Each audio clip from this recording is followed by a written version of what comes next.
All right, Mopar people, welcome back to the channel. I'm just Mopar Joe, and somewhere behind me, I have a mixed up 440 behind me. I had a guy pull up and say, hey, you like old Mopars? I got a 440 for sale out of an RV. $200. Okay. So here's our little 440 RV engine, which he said it came out of a bus.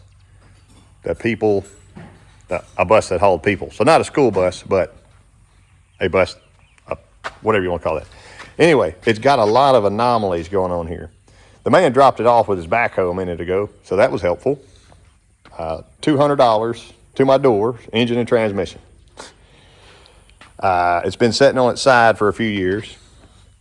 The first thing you notice is this beautiful Ford Motorsport cap.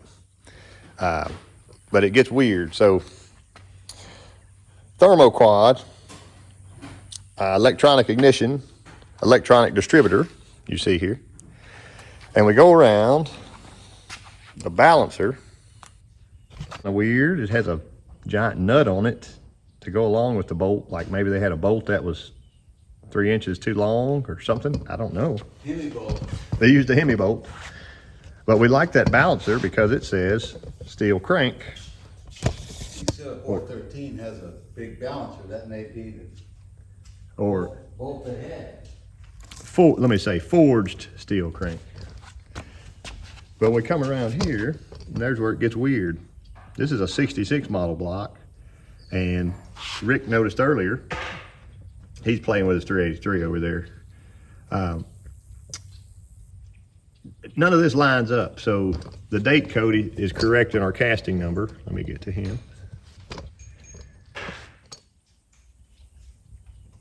For the 66 block, but a 66 never would have came with a thermoquad or electronic ignition or any of this other stuff, or the casting number on that manifold there says 70s.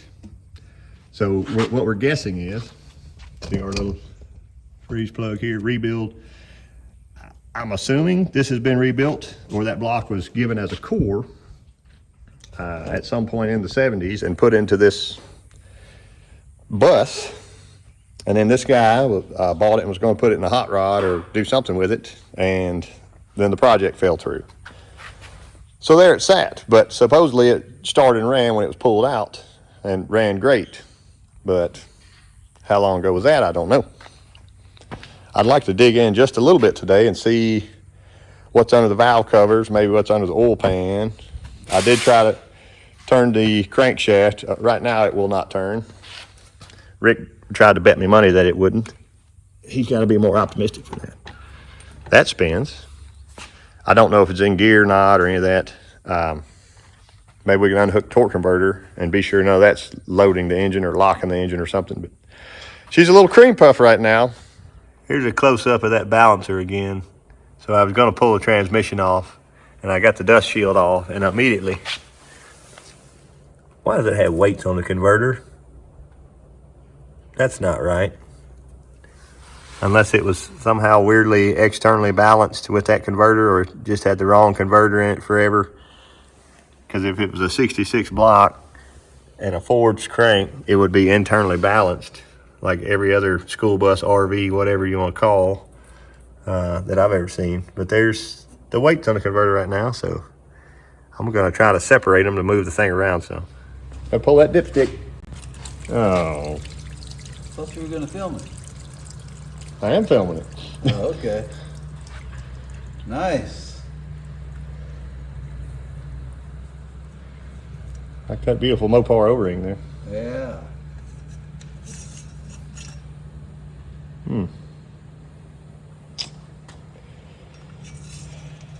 No sign of oil, just water.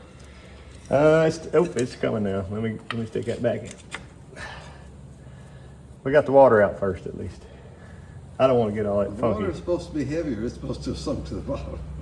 Well, maybe since we rolled the thing over 2 or 3 times, it got mixed back up. All right, are you going to yank this thing back and see what happens?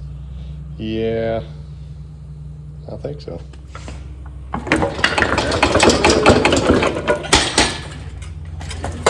Nothing to it but to do it. There you go.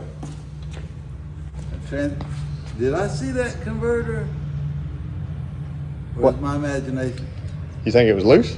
No, I thought I saw it turn, but that's a mine imagination. Just locked up. We'll hope. Well, I got a, what do you call it, ant farm?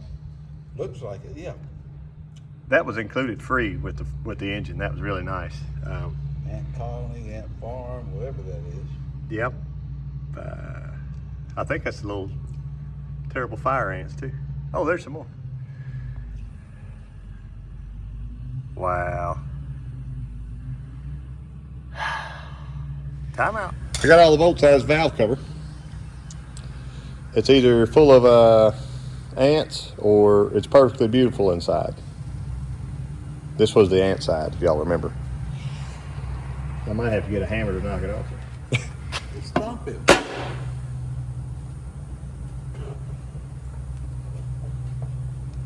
Oh, baby. It looks beautiful. Look inside that valve cover. Look at that. Yeah. Look at those rocker arms.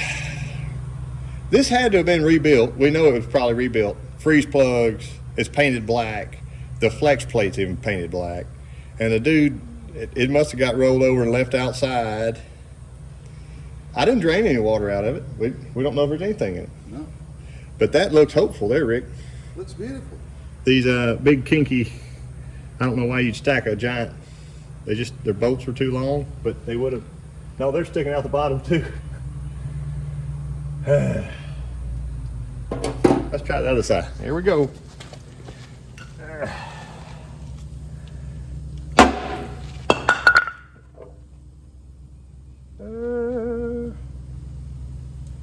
Little bit of rust on this end. Yep. But that doesn't look bad. I think that side was on the ground. Oh, is that right? So 1976 model year 440 by the valve cover, but we know that's a lie. Lift and separate. Uh-oh.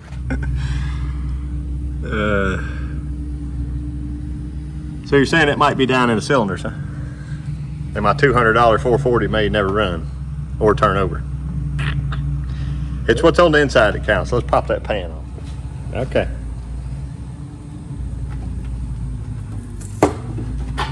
Think I can pull that off without cutting my fingertip? I wouldn't try it, but you seem to like it. Oh, baby. Oh, yeah. Look at there. See? It's not all bad. Look at the bottom side. If you can figure out that distributor, you're a better man than I am. I'm getting it out of there. No, I want you to look at. Wait till you get it out. There's something going on here that I don't know anything about. I think it's some of that RV stuff. Really? Mm-hmm. What is it? Does it try to turn something with that? Why else would you have a gear there? Man, that's a big gear. Doesn't that gear look massive? Am I crazy? What's that gear above it for? Maybe it drove a tachometer or something? You'll see it better. Mm-hmm. It's got a gear on top of the gear. That's a cam of lifters you need in that 383 over there. Yeah, right. Look at them. Oh, yeah, that's good. Brand new rebuild. I don't know what year it is, but maybe it'd have a number. There's a bug or two. I don't know what they are. I thought it was painted for it. Does that look like remnants of paint? Yeah, looks like that. Head number one coming off. You think I just grab it and pull it? Or you think the engine's it's gonna roll over on me again? Hope it doesn't. 452, that's good. It does have 452s on both sides. Go ahead. There we go. There he is. And here I go. You can take the bar out, right?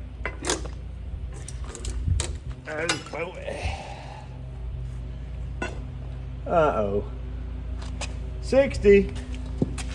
60? 60. I can see it right there.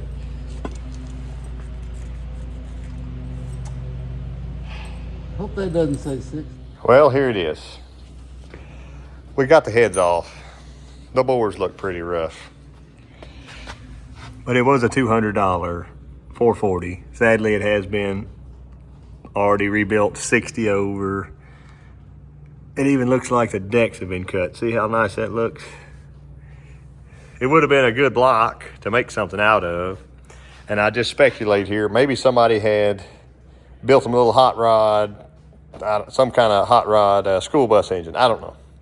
Why would you paint the valley on something that you weren't trying to be pro on, you know? There's not even, the casting flash is gone out of here. Maybe somebody touched that up. I don't know about the cam yet. These lifters do actually, they look really good on the bottoms. Well, not that one, as I say that. The other one I looked at looked really good. But they all pried up. And I thought, man, maybe this will be some kind of cool, old school Mopar Performance, purple shaft. See, I don't see any purple on the shaft anywhere. Womp womp. And I was able to knock that cam plug out from the back. See, it's got semi-fresh RTV on it. Maybe it was some kind of grind from, I don't know. I don't see any numbers, so it's probably just a milling something or other. School bus cam. I was wanting it to be something cool that I could keep and use in a muscle car or something with the matched lifters that could be cleaned up and still be flat tappet. But here's another fun oddity. 383 Dodge. I don't know why somebody wrote that on the front of their 440. Here's our pad up top. I haven't even cleaned it to look, but we know it was a 66 model block. But other than that, there's all kinds of crazy numbers. And 0985, maybe that was, I think it's 85, 86, whatever. Maybe that's a rebuild date. Maybe, look here, 040, and look like they stamped over it with a 6. I think it's just gonna end up being a, what do you call that, a conversation piece after all this stuff. But I sprayed a little PB blaster around the cylinders, and hopefully the crank's still good. I'm not gonna pull it out today or anything, but anyway, I'm glad I got to bring y'all along for the fun. And Rick was a help. He was here playing with his 383. And y'all don't pay any attention to that over there.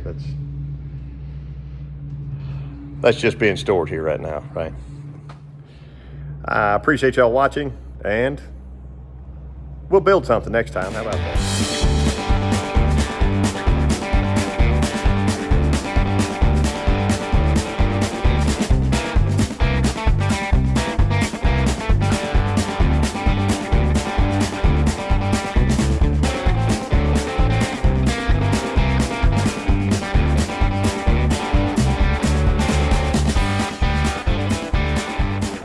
All right, Mopar people.